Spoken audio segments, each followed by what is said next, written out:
here's a question for you. Are you just a little bit worried that someone, someday, somewhere in your audience might at one point ask a really strange or irrelevant or even technically tough, complex question, and you, as the expert, will have no idea how to tackle this one? Or maybe even you have a heckler on your hands, someone who constantly contradicts your theories and opinions. Nasty stuff, isn't it? A lot of speakers and lecturers have this fear, the fear of kind of being put out there on the spot and challenged somehow, or even invalidated as an expert. But fear no more, as there is absolutely nothing that they can ask. And I'm going to repeat that. There is absolutely nothing that they can ask that you can't handle. Here's how to handle any, and I mean any, questions. My name is Meta. I'm the founder of this Future Voices channel. So right now I will give you a couple of tips to really handle the question part, the scary question part of your presentation. Okay, so here we have it. First, listen actively. Active listening means you give your full attention to the question without winding the potential answers in your head amidst the full question being asked. So have the confidence that you will have the answer in due time at the end of this question. Because second, right after you heard the question to the end, you will repeat and rephrase the question. A bit like, so if I understand you correctly, your question is about rephrasing and repeating, gives your mind the time to go search for that answer. So it's a bit like when you're rephrasing and repeating the question back to the audience and to that person who's asking it. It's kind of also like you're searching your mind for that answer as well. Now, if you haven't done so, this is the third point now. So you have to also always, and I mean always, even the most scary stuff, but always validate the question, validate the statement someone made. Not validate, I don't mean like this is correct, but saying something like, oh, that's interesting. What an interesting point of view you have. Or simply just thank you very much for your question. I see this topic got you thinking, which is great. So even if you hate the question, you must always validate it. Four, include the entire audience now. Even though one person asked the question, I always like to go back to the whole audience and include the audience in the narrative, like in the conversation. Like, does anyone else have this same problem? Have you also experienced this? Do you have a similar question to this? Including your entire audience is extremely important now for two specific reasons. First, you do not want them to feel excluded out of this conversation. You don't want to have the conversation just with one person. And also the second thing is it also gives you time to think about your own answer when you're searching for potential answers like the devil's advocate in the whole group of people. Now we go for the fifth. Now it's time for you to answer.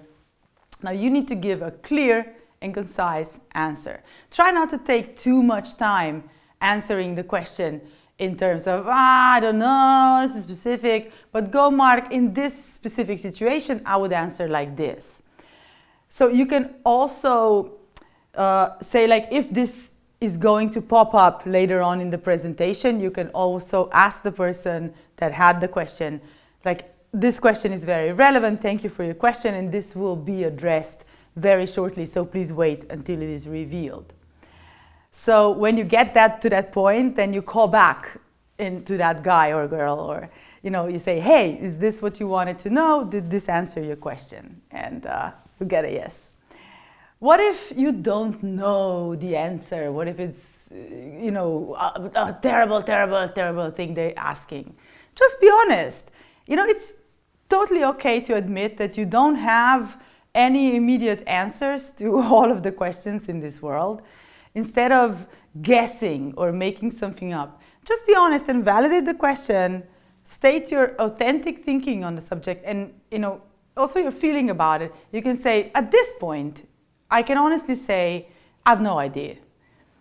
you can always offer to follow up with this person or with everybody to suggest like there's resources where they can find more information, or you can find more information and they can be emailed back to them or something like that. So I'm going to look this up later on, and if it's okay with you, I'll get back to you. This demonstrates integrity and also a commitment from you as the speaker, as the lecturer, to really go to provide accurate information. Okay, so one last tip to this topic. Always make sure that you stay in control of the discussion. If a question becomes lengthy or kind of veers off topic, do politely guide the discussion back to the main point. Like, acknowledge the relevance of the question, but then redirect it to align with the overall focus of your presentation. This helps to maintain the flow of the Q&A session, and also ensures that everybody in the audience, all the questions can be addressed. Keep in mind, as a speaker, you lead the conversation. It's okay to keep the red line and not allow people to get too far off point in digressions. However, to be polite about it, always thank the person who's actively involved in your presentation.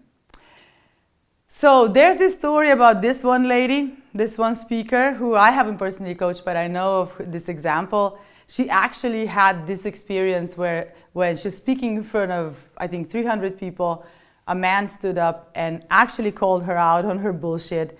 Not that it was bullshit, she had very interesting things to say. And the thing was that he just stood up and said, "Lady, I don't believe a word you're saying." And she was petrified at the time. We had a conversation a little later on about what would be appropriate to that or not. And I told her, you know what, just thank the guy for being as brave as he was to actually share that opinion with you. But then politely also ask, you know what, let's hear this talk to the end. And by the end of it, if you still feel the same way, you might take me out for a cup of coffee and we'll have a discussion about what we don't agree on. I don't know, something funny like that. It's good to keep a positive frame of thinking.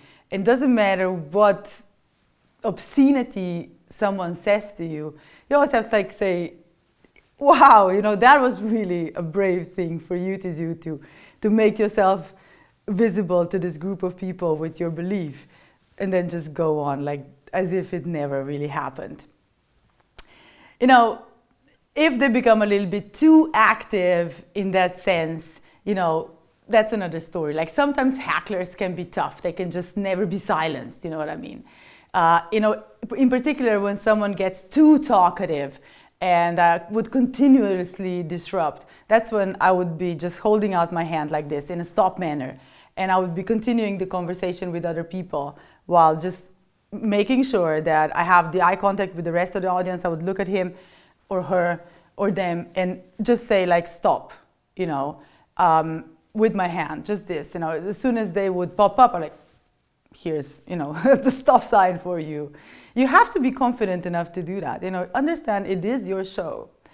So I hope this video answers your questions about questions. If you have more questions about questions, or about any other subject related to public speaking and presentation skills, well, do add them to the comment section of this channel. Thank you very much for your active involvement in this community. Glad to have you here. Glad you're not a heckler. Thank you for watching this video to the end, of course. Subscribe if you haven't done so by now, and do make sure you speak soon.